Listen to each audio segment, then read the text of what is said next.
I think my teacher is in love with me. We guys always say that we want to go out with a teacher, but this is a lie. Although the subject always comes out in conversations, the truth is, it is a simple game of children. No one really believes that these things can happen, or at least that's what I believed until the new school year began.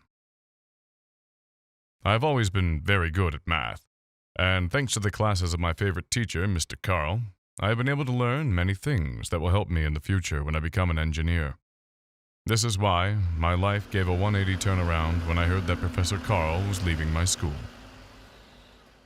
I spent many days thinking about this new change, knowing that I would not like it at all. I began to imagine this new professor as a monster, a teacher with no vocation or knowledge that would ruin my dream of being the best engineer.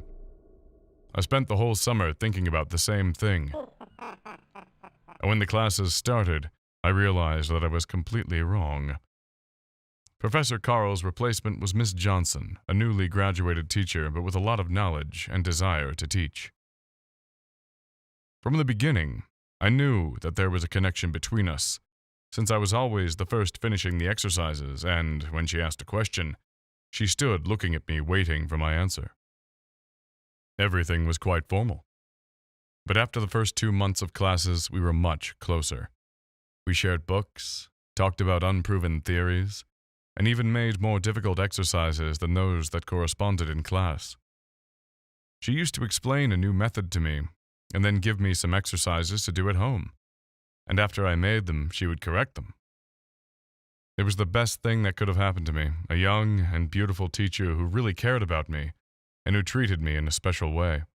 Even once, when the class finished, she put her hand in my arm and stared at me in a way I wouldn't even know how to define, but I definitely felt hypnotized by her eyes. My mind was so confused. And when it was over, at the end of the school year, I made the decision to clarify things with her and see if her feelings were the same as mine. That week, I took care of doing the extra exercises with more care and ended earlier, which gave me the perfect excuse to stay after classes and talk to her.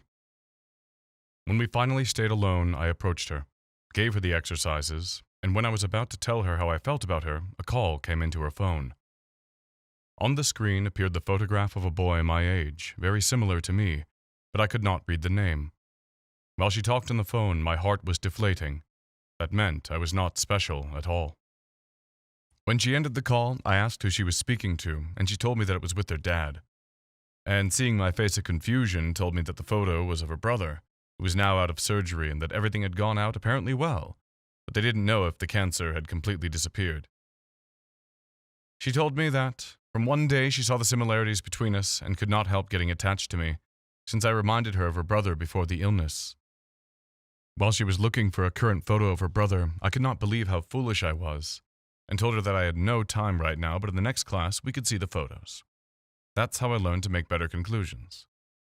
This is more common than a lot of you may think, but no one dares to take a step forward and tell their point of view. I invite you to share this video and reach many more people who may be going through the same.